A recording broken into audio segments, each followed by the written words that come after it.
Moedim l'simcha rabotai. We are continuing with our Mishna Yomi Masechet Moed Kattan. We are up to Perek Aleph Mishnah Dalid. Today's Mishnah should be Leilun Nishmat Neria ben Svetlana Aranbaev Neliyahu ben Burcha Israelov Menuchatam began Eden Amen Leavdil ben Chaim Lechaim for the Revuah Shlema of Daniel Shalom ben Rosa Betoch Shah Chulei Israel. Even when Melacha is permitted on Chol HaMoed in order to prevent a loss, there are cases in which the work must be done in an unusual manner. The Mishnah begins. Tzadin et ha'ishut v'tachbarim misdei ilan u'misdei alavan kidako b'moed u'b'shvi'it. We may trap moles and mice in an orchard or grain field in the usual manner by digging holes and placing nets in them on Chol HaMoed and on Shemitah because they can ruin the crops, causing a loss. Although there is no general restriction on melacha during Shemitah, only working the land is forbidden. Digging holes for traps should be rabbinically prohibited because it bears some resemblance to plowing.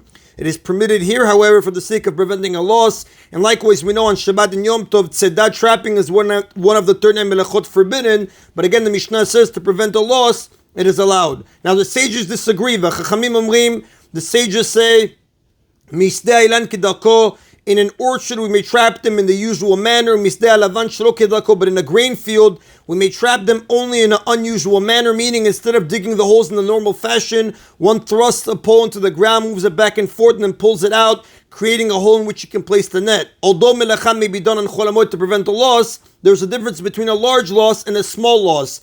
To prevent a large loss, the melacha may be done in the regular way. But to prevent a small loss, a change from the usual manner is required.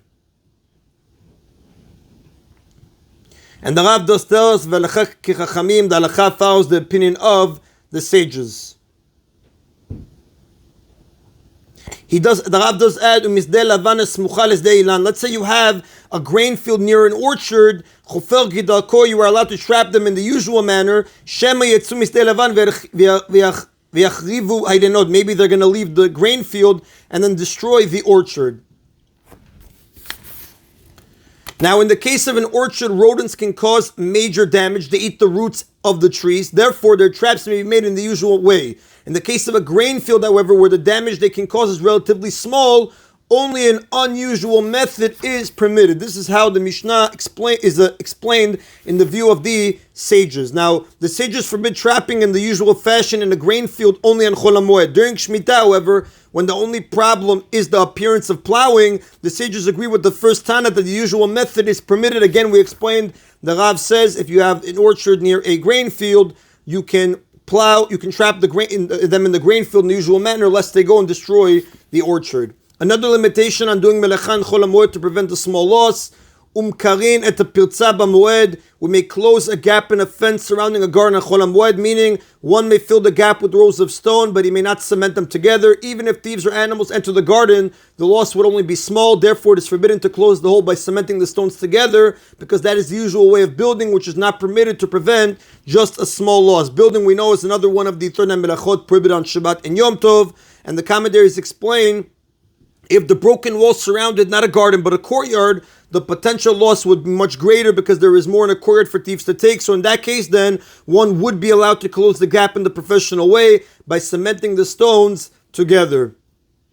The Mishnah now states the law for Shemitah, B'shvit boneh kedalko, but on Shemitah one may build even a new wall around his garden in the usual manner. Although one must let poor people enter his property on Shemitah to take produce that are growing there, as the Torah tells us in Shemot, chapter 23, verse 11, he may build a wall around the property because the obligation to let people enter can be fulfilled by leaving the gate open. And that is then of Mishnah Dalid. Mishnah continues, activities that cause sadness are forbidden on Chol HaMoed because the Torah commands us to be joyful on the festivals, as it says in Sefer Dvarim, chapter 16, verse 14. This Mishnah discusses several activities that may be prohibited for this reason.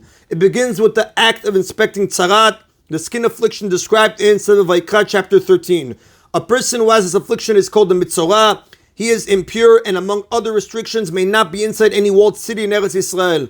One cannot become a mitzorah unless he is inspected by a Kohen who declares that he is indeed afflicted. So the Mishnah discusses whether a Kohen may inspect symptoms of tzarat on Chol HaMoed. Rabbi Meir says, Ro'in et hanegaim batchila la'akel אבל לא להחמיר.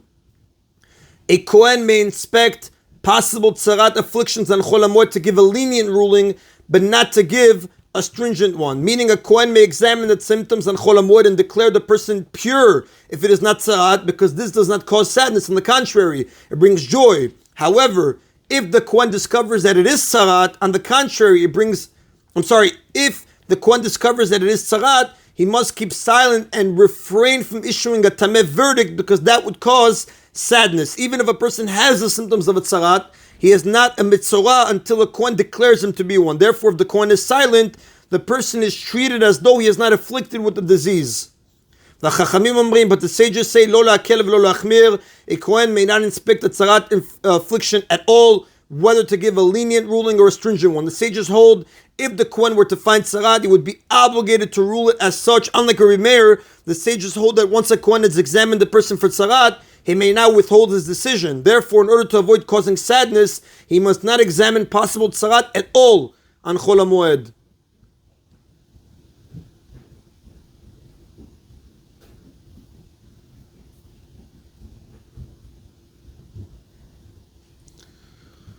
Another activity that might bring a person to sadness on Chol HaMoed, Vodamar Rebbe Meir said another leniency in the laws of Chol HaMoed, Melaked Adam Atzmot Aviv Ve'imo, a person may gather the bones of his father and mother in order to rebury them, meaning if he did not initially bury them in their ancestral burial plot, he is allowed to gather their bones on Chol HaMoed in order to rebury them there. This is permitted because it is a source of joy to him to see his parents buried next to their ancestors.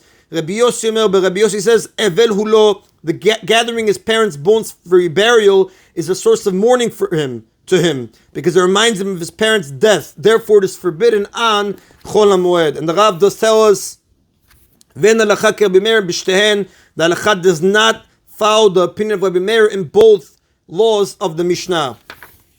Now, two activities that are prohibited even before Yom Tov because they may cause one to be sad on the festival. Lo yoer adam al meto, a person may not inspire grief for the loss of his dead relative, meaning he may not hire someone to inspire the members of his family to eulogize a relative who had died sometime earlier. In order to prevent people from forgetting a relative who had died some time ago, it was customary to hire a professional eulogist to say to them, weep with me, all who are distressed. He would therefore inspire the relatives to deliver their own eulogies, but again, this is not allowed on Chol HaMoed.